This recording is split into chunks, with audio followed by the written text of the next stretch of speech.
This is FYI on your TV, brought to you by Hometown News. I'm Kathy Botham. I've got my good friend Bob Perot with me from MyFM. You're the operations manager. I am, so good to see you again. Nice to see you too. And Taylor Clark, you're here for the first time. You're from our foundation from our Perth and Smith Falls District Hospital. Yes. Thanks for joining us today.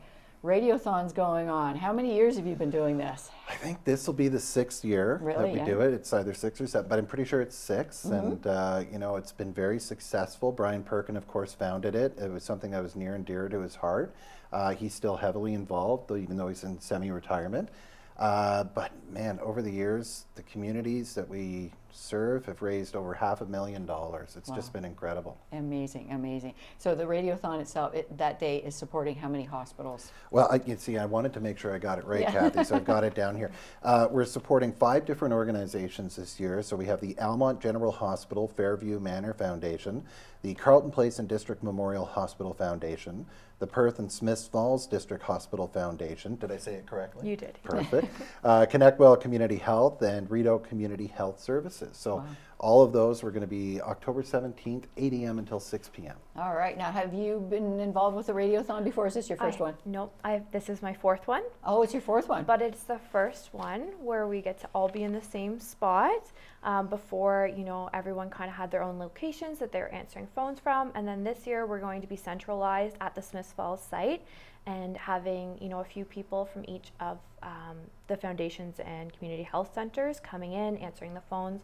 So I'm really excited to get that bigger sense of community across all of the health centers and foundations. You had to navigate this through COVID too. Well, and that's what we did. Yeah. You know, we had it the first time we were all together. It was such a great experience. We had people at the station, and then we had our on-location team, and then we got to go back and forth between the two.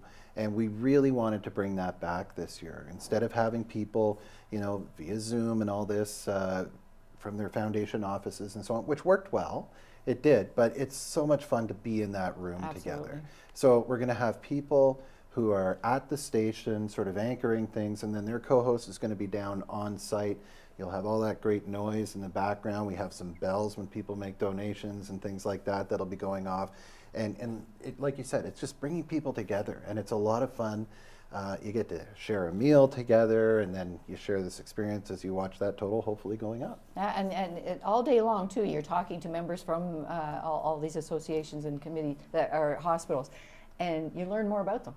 Absolutely, and this is a beautiful thing. Like, we get to each and every year, we speak to some of the same people, but then we speak to different people as well from all of the organizations that we're involved with. Our crew at 88.1 MyFM, we each have a different group that we speak to, and then we share those interviews throughout the day. We have live interviews as well, but we learn more specifically what the money that is raised is going to be going to, you know, and that's kind of why Taylor's here, so we could give you an example of, you know, what the individual foundations are looking for and how the public gets to help them achieve that. And you know, when I have anybody from any foundation here, we have to make it clear to everybody that you guys have to raise the money for the hospital. It's not ministry driven, it's not government, you don't get the money. No. You have to raise it. Exactly. So all of the equipment in our hospitals are because of donors. It all comes from donor dollars. So we're so thankful to our donors, because every time you go into the hospital, you use the ER, you have a surgery, everything, all of the equipment used is donor dollars. The government's not funding any of that. So yeah, for the Radiothon this year, our foundation has chosen to pick sterilization equipment to fundraise for. It has a price tag of roughly $96,000. Wow. Yeah. So that is our goal for Radiothon, and we're hoping we can hit it. The hospital each year goes through what is priority needs for them, you know, what's end of life, what they could have to better enhance services at our hospital, and then we're given that list to fundraise from, and we just thought that that amount was a good goal for the Radiothon based on what we've been able to raise in the past. So we're very excited. And our small town hospitals, you know, the way they were a long time ago, people used to have to go into the cities to be able to get services and resources and care. And now when we think of what we have available right in our own hospital, we've got cancer care, we've got an MRI, we've got all sorts of, you know, surgeries and all sorts of things going on. People don't have to travel. Exactly. That's exactly it. And when you look at the hospitals that are in the region, in Almont, Carleton Place, Perth, Smiths Falls, you can get what you need within a very short drive. And as you said, that was not always the case. Right. So what we're doing when we donate our dollars to the hospital, where we can get new equipment like MRIs and increase the number of surgeries and that, we're really giving the gift of time to those patients and their families, because I've seen it before a lot of these surgeries were involved. Loved ones would have to drive to Ottawa, to Kingston, in some cases Toronto, Absolutely. to Yeah. get some of this care that they can now get in their own backyard.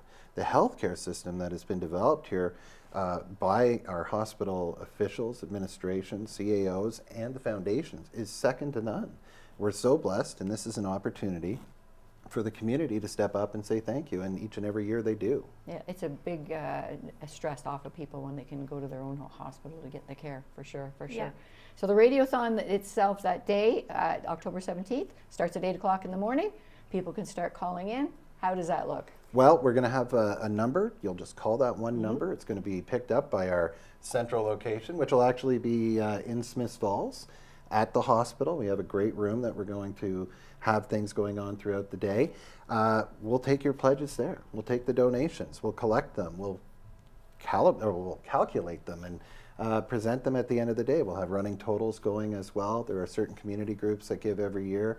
We bring them in. They speak to us. We're also on Facebook through the foundation's pages, our own page as well, going live with little fun things here and there. And I just- like that part. I like listening to people tell their stories and Yeah. about their own locations and everything like that to learn more. Exactly, Yeah, you know, and yeah. it's pretty exciting. And I've learned that the sterilization equipment that they are purchasing is much more than a fancy dishwasher. No, yeah, It yeah, is. yeah. Oh yes, Much absolutely. more. Yeah, it is. Absolutely. It's an incredible piece of equipment. You're going to learn about it over the course of the day, and you're going to learn about the needs of the other hospital foundations and what they're working towards as well. So it's just a great day. It's a lot of fun, and we really enjoy hosting it. So do most foundations come with a goal? Like you've got the sterilization equipment. Do other people have a? I think most of them set a goal for the day. You know, They have a different piece of foundations equipment have they're looking different for, things or- that they're focusing on. Right, So. right. Yeah, exactly. Like they have ongoing campaigns that they want to support, or maybe they have a specific piece of equipment. I know there was something involving neonatal care with Almont a couple of Yes. years ago, and maybe last year as well. So they do come in with these specific things. The Carleton Place Hospital, I think most recently was looking at equipment for the new ER that they're building there as well. So it's Right.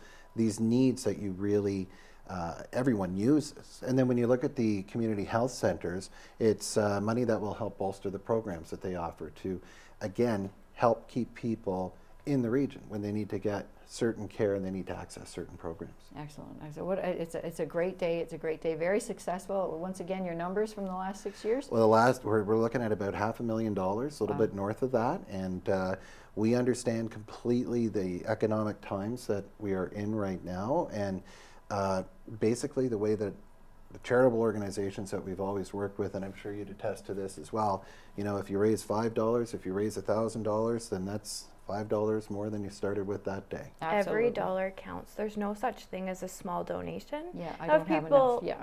phone in and say, "Oh, I only have $10 to give you."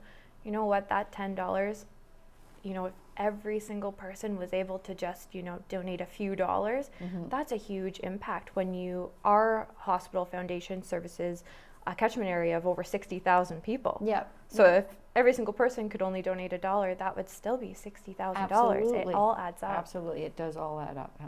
And even the day itself, when you tune in and you listen to all the stories, you're going to learn. Yeah. You're going to learn Yeah. what's available in your committee or your community, and you're going to be very proud. And that's a very important part, because a lot of people will say, "Oh, I can get care for that right Yeah. here." And it really is it's a great learning experience. It's a great community experience. Awesome, awesome. So once again, the day is October 17th, starts at 8 o'clock. Yes, indeed. Do you have a timeline that day, or 8 maybe o'clock until 6 p.m. 8 till 6? Yeah, that's when we're going. Brian Perkin, as is tradition, will give us our final total just before 6 o'clock. Right. And then we'll sign off for the day and probably take a nap. Yes, really, for sure, for sure. Early risers, you guys in radio, for Yeah. sure, for sure. How do people get a hold of you and the foundation if they'd like to? So the day of, there will be a specific Radiothon hotline. If they'd like to get a hold of us at a different time, our phone number is 343-881-4483. We can also be visited online at psfdhfoundation.com. All right, all right. And you are the events and media person for our foundation here at the Yes. Perth and Smith Falls Hospital. Bob, you're the operations manager at MyFM. Thank you very much for joining us. 88.1, tune in. That's right. Tune in all the time, Yeah. but especially on October 17th. There right? you go, lanarkleadstoday.ca That's as right well. too. That's right too. Thanks for joining us.